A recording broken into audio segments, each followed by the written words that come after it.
Welcome everyone to another JP show. Today we have a special program for you, as Indeed. a very unique and deep program. We were able to interview a woman by the name of Mrs Devorah Kaye, who lives in Israel. We don't want to give away the story, but she's a source of tremendous courage, strength, faith, and resilience. As we record this intro, we've already done the interview. Rabbi Levi, what did you think? Yeah, I thought it was very, very inspiring. You will definitely get strength, inspiration, and yeah, for sure, it's very relevant to the times we're living in now. I thought it was incredibly inspiring. Yeah, so I thought it was very, like you say, very relevant to what's going on now, but also relevant to the time of the year in the calendar. Last week we had Tisha B'Av, which was really the day that we remember the pain and destruction throughout the ages, starting from the destruction of the temples. And then we have the 15th of Av, which was just this past Monday, which Kabbalah tells us is a special, the Talmud says it's considered a special festival, and Kabbalah explains because there's a full moon, and the full moon represents the strength and the perfection that comes after struggle and challenge. And I think that's very much about what this is all about. For sure. So, I think everyone should listen to it very carefully and take it to heart and get inspired. yes, we hope you'll become as inspired as we were. So thank you Enjoy. for that. And listen, absorb, be inspired, and we'll talk to you next series. And send it around. Send it around. Yeah, Subscribe to the podcast so you get the next one and all the future ones. Absolutely. Enjoy, everyone. You are listening to the JP Show, where we discuss the issues you care about from a Jewish perspective. I am Rabbi G. And I am Rabbi Levi. And we hope you enjoy this episode.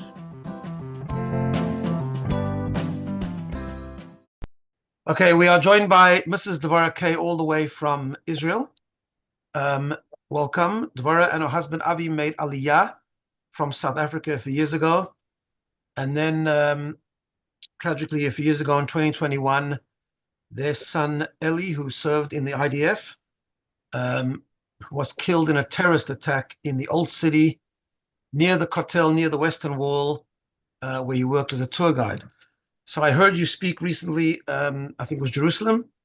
I saw a video and I was very inspired and uplifted by your incredible message, which I think carried a combination of the pain that one always carries with in such a circumstance, but together with tremendous positivity and strength. And I thought it would be amazing to share, if you could share on our podcast, the JP podcast, which we have here in Sydney. So if I can just ask you, maybe just to begin, just tell us a little bit about Eli.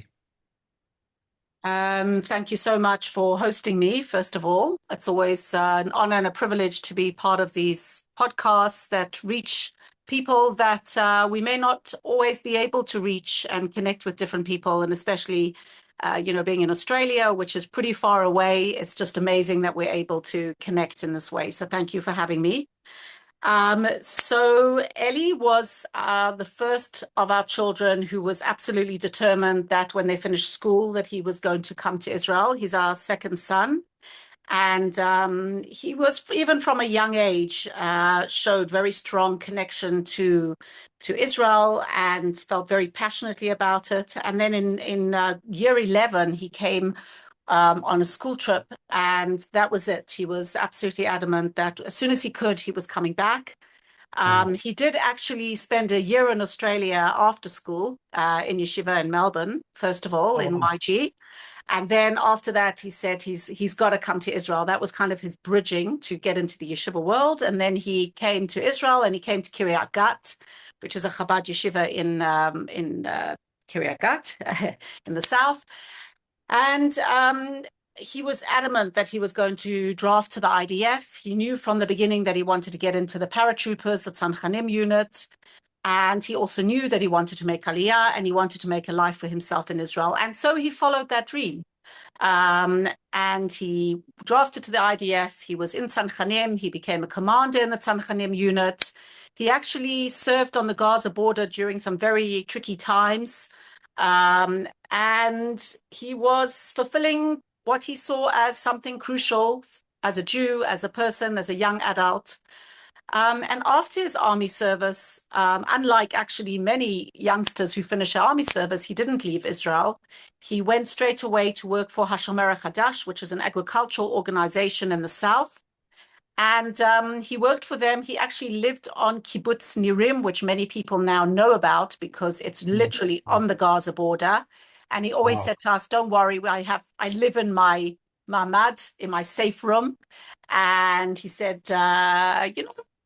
he was living the dream, so to speak. He really felt that he was a chalutz, he was a pioneer. He was working in the field. He became a manager, and for 2 years he worked for Shomer Chadash and was very passionate and very Zionistic. And following him coming, two of our other sons followed in his footsteps, and our younger son came and also studied in yeshiva, and then drafted to the army. And our older son also decided that this was something he was doing as well, and he was a bit older at that stage, and he also drafted to Special Forces unit in the army. At no point did we have all three of them in the army at the same time, but we did have two of them. And Eli was the trailblazer. He was the Nachshon ben Aminadav. He stood in the water first, and the others followed along. And during his time of working for Shomer Chadash, he also did a tour guide course in Sderot because he wanted to learn more about the land. And after the 2 years, he felt that things were changing in the kibbutz, and his friends were going into different places. And so he actually took a position at the Kotel, at the Western Wall, as a tour guide. And he had recently started that job. He started the job at the end of July, about the end of July of 2021. And tragically, he was killed on his way to work in November 2021, 21st of November 2021. So Eli lived, so to speak, everything that he believed in. But what was very unique about him is that he connected to so many different types of people. He'd been through the yeshiva world, and then he'd been through the army, and then he'd been through different stages in his own religion and in finding himself and deciding what was right for him. And because of that, he connected to so many different types of people, religious, non-religious, to the point that when we were sitting shiva and we had all these interesting people coming to our apartment, and we said, "Where do you know Eli?" Everyone had a story. And it's not even 3 years, and we are still meeting new people. Just last week, when we planted a vineyard in Eli's memory, we met new people who we'd never met before, who Eli Where's the vineyard? The vineyard is in the south. And this has been a dream for the last 2 years of doing an agricultural project. And it's connected with Kibbutz Lahav, which is a kibbutz in the south. And we have planted a vineyard in Eli's memory, firstly, to work the land. Secondly, because Eli loved wine. And thirdly, it's now being planted and grown and part of a program for those who are suffering from PTSD. From this war, we actually had groups of soldiers as part of their rehabilitation coming and actually planting and setting up the poles. So it's a very big project, and it's also a forever project because these grapes will be grown, and then the next lot will be grown. And we've connected with Yatir Winery, who's going to be producing the wine, and we're going to have a white label, the LEK label. We've set up a project. The LEK project is a broad umbrella for different projects that we're going to be doing in Israel, working with youth, working with PTSD, working with people from outside of Israel. When groups come, they'll be able to come to also work the land, etc. And we really felt straight away that these were projects that Eli left his mark in this world, and we've got a job to continue that legacy. And that was something we knew right from the beginning. So that's a little bit about Eli in a nutshell. Yeah, and on that very sad day, I remember reading somewhere that he was on the way to the Kotel, he was carrying his tefillin. Is that correct? That is correct. So it's quite interesting about Eli is that he'd been through some religious challenges, and he wasn't sure if religion was for him. And we'd had some pretty heated discussions about it, of course, me being the mother and thinking that I knew what my child wanted, and him being the child and saying, Ma, you don't necessarily know what I want. And to be honest, I wasn't sure he was putting on tefillin. But yet the last conversation I had with him was on the Thursday before he was killed. That was our Shabbat, pre-Shabbat chat. And he said he was phoning to find out. In fact, he phoned my husband, and I answered my husband's phone because he was on a business call, and he wanted to find out what he could buy to heat up his food for Shabbat that week properly, so that he could keep Shabbat like 100% that week. He wanted to do it like all right.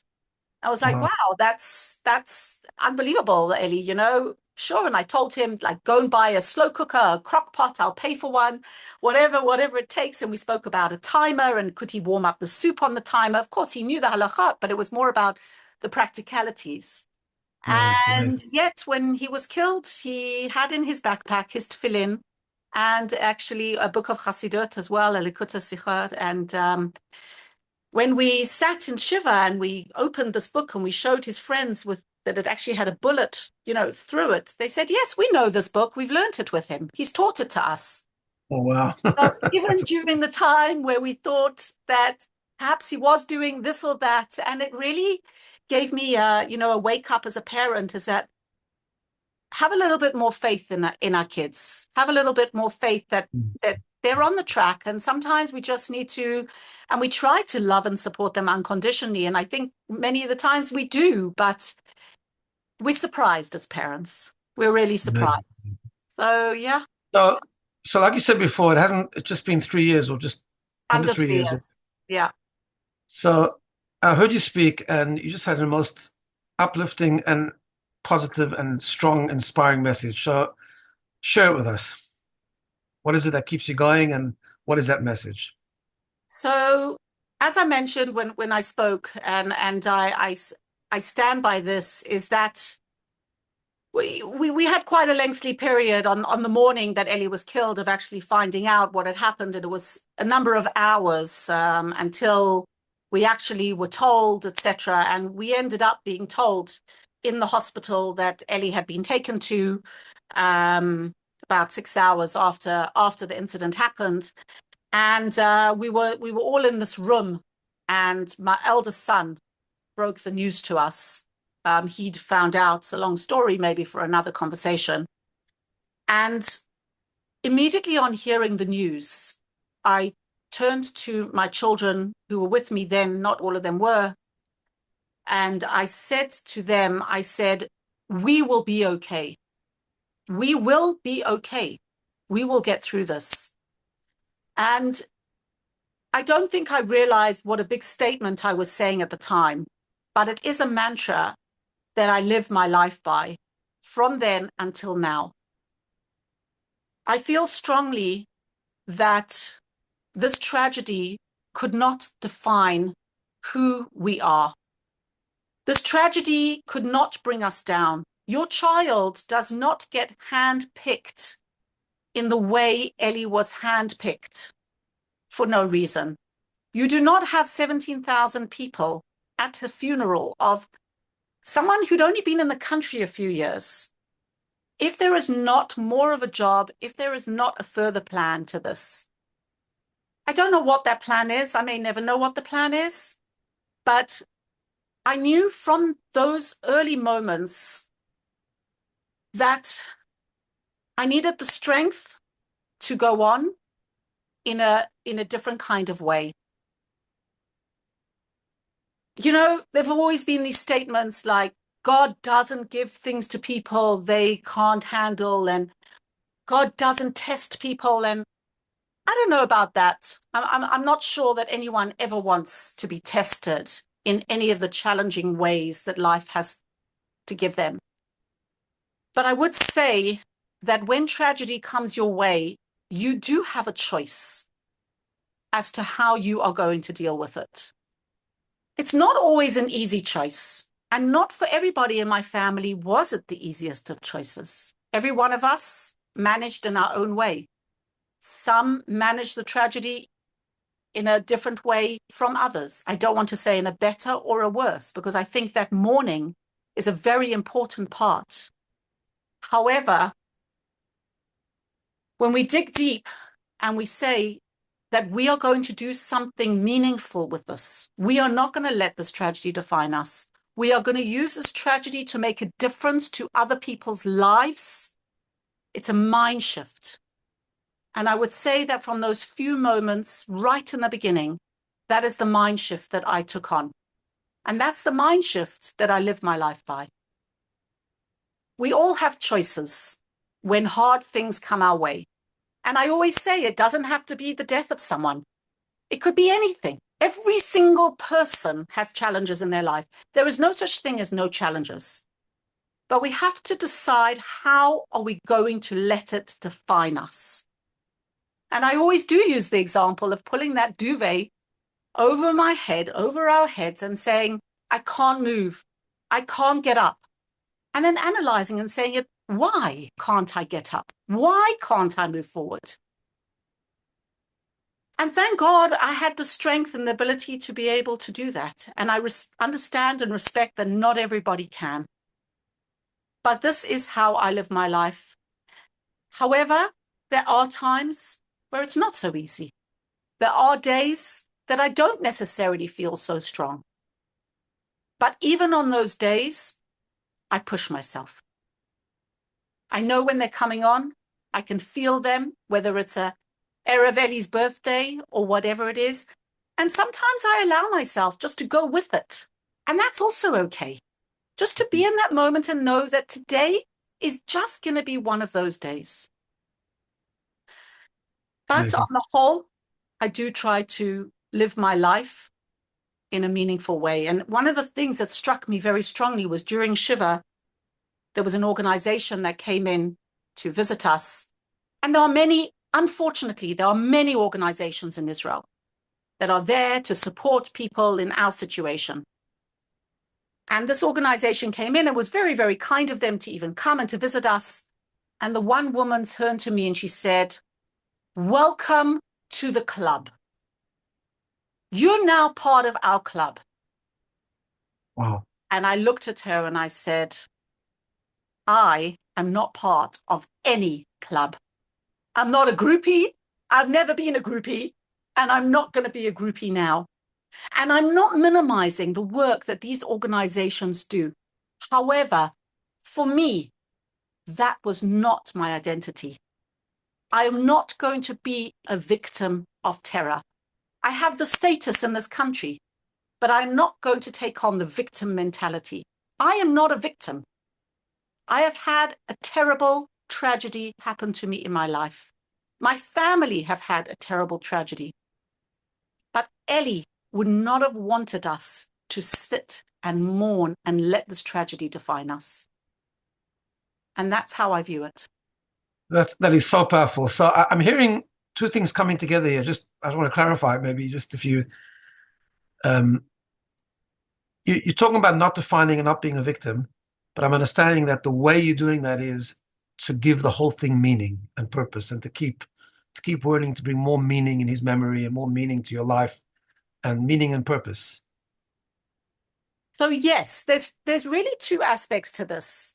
One is so do those things go together? I mean, they seem to me like they help each other, kind of thing. So yes and no. I believe, and I stand very strong in this belief, that when there's something like this has happened, you do need to do something with it to make a difference. However, there is another side to this. You can't lose sight of things that are important in your life to you. I also knew from very early on that my whole world was not going to be defined now by LEK projects. We knew immediately that we were going to do projects. We knew that this would give us a platform. I myself have been involved in education in South Africa, in Jewish education, for 30 years. I love my profession, and I would like to say I think I was a love teacher. This has given me perhaps more of a platform to connect with more people because of it. I've had the opportunity of traveling to schools. I've been in the UK numerous times, in schools, speaking to kids, doing things that perhaps as my identity before, I wasn't able to do. So I'm using it as a springboard to be able to connect with people. When groups come to Israel, when birthright groups come to Israel, and we stand on Har Herzl, which is not where Eli is buried, because he wasn't currently serving in the IDF at the time he was killed, but he is on the memorial wall. And you talk about somebody who was killed at 25, who maybe fulfilled more in their lifetime than some people do in their entire life of 120. And you make a connection with the youth. You make a connection with the future. It's a springboard that I can use to have a connection to others. And that's an incredible opportunity. So it's taking something that I felt very passionately about before, and it's helping me to be able to connect to others, because now through Eli, I have perhaps more of a name. So that's the one side of it. The other side of it is that I'm furthering things that were important to me. And it's defined for me how important the things that I wanted to do before are, even more so. And that's something that I'm involved in full time. As I mentioned in the talk I gave, I've gone back to full-time studying. I'm a full-time student completing my psychology degree because I want to have a license in Israel, because I want to work with people in Israel. And that's not because of Eli. I was studying before Eli was killed. But what shifted is I was doing it online. And I realized sitting at home, online, working through a university in the UK was not necessarily something that was going to be helpful to me. I need to get out. I need to connect with people. And so I've gone to a university in Israel, which, by the way, I don't make myself known there. I'm just Devorah Kaye. A lot of people don't know who I am. And some people do know. And sometimes someone comes over to me and says, "Aren't you Eli Kaye's mother?" But on the whole, I'm anonymous there. And that's the way I've chosen for it to be there, because that's me, Devorah Kaye, in the life that I want to lead, separate to what has happened to my family. So yes, on the one hand, the projects that we are doing, the vineyard, the Torah, the house for soldiers that we've created in Kfar Chabad, all of these things are important and they're a part of us, but they don't define us. So it's about the balance. And are they helpful? Sometimes people say to me, it must be very helpful to do these projects. And I guess in many ways it is helpful, but it's not as if our whole life is devoted to these projects. Sometimes it's just nice to be anonymous. Sometimes it's nice to go out with your friends and go to a winery and drink wine and have a good time, and we do that. And another thing is, I'm so grateful because we'd only been in Israel for 11 months before Eli was killed. We made Aliyah in the heart of COVID. We were locked up in a hotel room in Tel Aviv. We didn't know anybody. We came to Modi'in through the hand of Hashem, the hand of God, literally. We didn't know a soul. And we made hard and fast friends very quickly.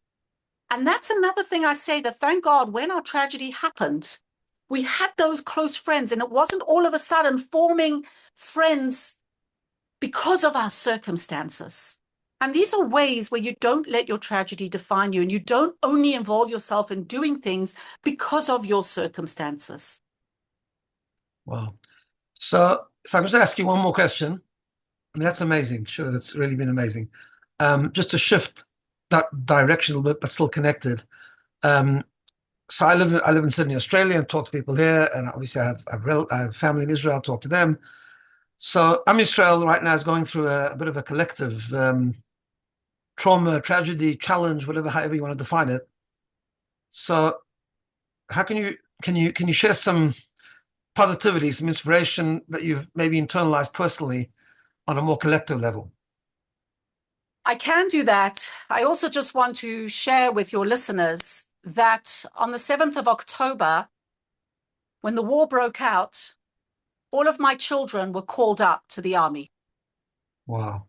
Just to say that after Eli was killed, my daughter also drafted to the IDF. She was in a combat unit as well. At that point, my boys had finished.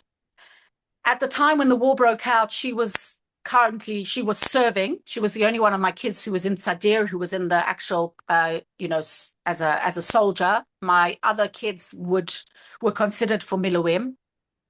And on the 7th of October, it was Yom Tov, and my daughter was actually home. She was off for that Chag.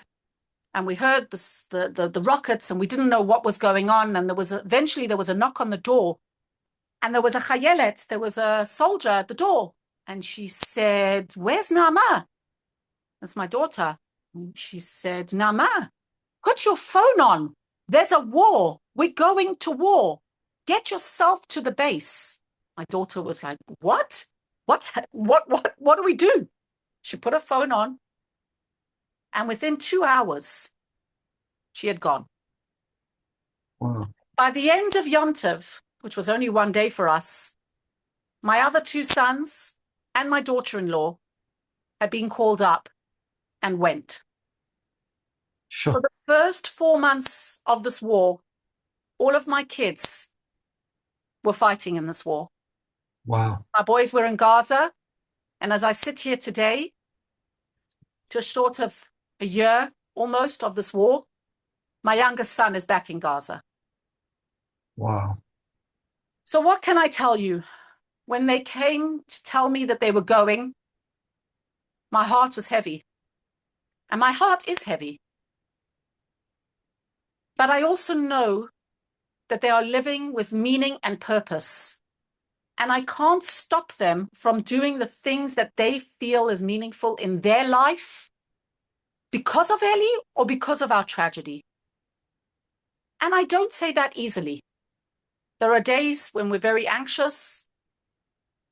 On the other hand, I also understand that Eli lived on the Gaza border for 4 years, between the years he was in the army and the years that he was in working for Shomer HaChadash. At one point, he had rockets falling on him, and his soldier he was the commander of turned to him and said, "Are we going to live or are we going to die?"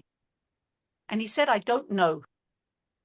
So what I know is that it's not always about a war, and it's not always about Gaza, because we are not in control and we are not in charge. So what can I say about the collective efforts of this war is that it's tough. It's really, really tough. But yet, at the same time, living in Eretz Israel and being here and being part of this is something that is inexplicable. On Sunday, I decided I was getting out of Modi'in. I was going to Tel Aviv. Very brave, big move. Haven't been to Tel Aviv in a while. Go to Tel Aviv. We walk along the promenade. I said to my husband, "Look at all these people. They're playing ball. You'd never believe that there's a war going on here." We leave the promenade. We start walking. We hear sirens. You may have seen there was a terror attack. Yeah, sure. We were there. Unbelievable. Not only were we there, our entire guitar on our phone, our connection, we couldn't get out of Tel Aviv. We'd gone in by train. We couldn't get the Move It app to work. We couldn't call a taxi. We didn't even know there was a terror attack because we couldn't get onto the news. The whole system had shut down. We eventually got home at 11 o'clock that night. And we're like, really? Is this how we're living? And it is how we're living. It is how we're living. But somehow there is so much meaning to that life. And I keep having these thoughts of wrapping my family around me and getting on a plane and going somewhere. And I'm thinking, where are we going? Where are we going? And there's one thing that Eli's tragedy has taught us is during the week of Shiva, I had an interview, I think, with Arut Sheva, and they said to me, "So when are you leaving the country?" And I said, "Leaving? Where am I going? Which country is going to have me? Look at the support. Look at what's going on over here." And you really feel, Am Yisrael Chai, you really feel connected. That is unbelievable. And that's the story of the war. But it's not always easy. And I don't want to make out that it is always easy. Because I think that's important. No, thank you for that. That's very clear. But it's real. And in many ways, wouldn't have it any other way. That's incredible. So let me just say thank you so much for coming on, because that's, I think our listeners are going to find that completely uplifting and inspiring and strengthening. And let me just finish by giving you and your family just a bracha for simcha, for strength, for koyach, and only good things. May your children all be safe and return safely. Amen. And Am Yisrael Chai, and let's all merit, hopefully we'll see soon the decisive end of this whole journey, and only good things ahead. Please God. Amen. Thank Amen you to very, that. very much. Thank you for the opportunity. All the best.